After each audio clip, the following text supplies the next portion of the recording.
Welcome to the Learning Pines YouTube. We hope this video helps. You'll begin by getting straight to the recorder.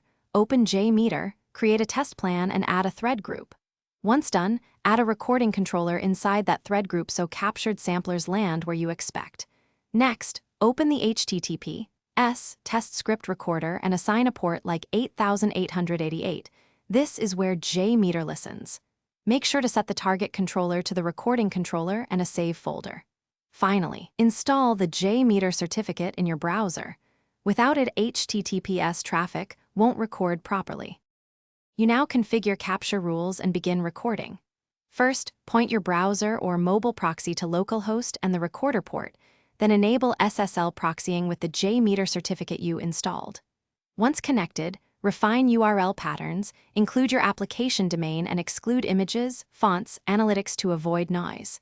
Start the recorder and perform typical user actions. Login, navigate, submit forms. As you work, watch samplers appear under the recording controller. This visual feedback confirms requests are captured and organized. To finish, stop recording and transfer captured samplers from the recording controller into your thread group structure.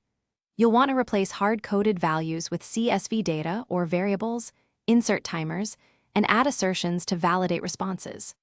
Once complete, run a small non-GUI test to verify behavior and ramp settings. If things go wrong, first check the Jmeter certificate is installed, confirm the browser proxy matches the recorder port, and review includes /exclude patterns. These 3 fixes resolve most no-traffic issues quickly. Thanks for watching. Consider subscribing if we helped you.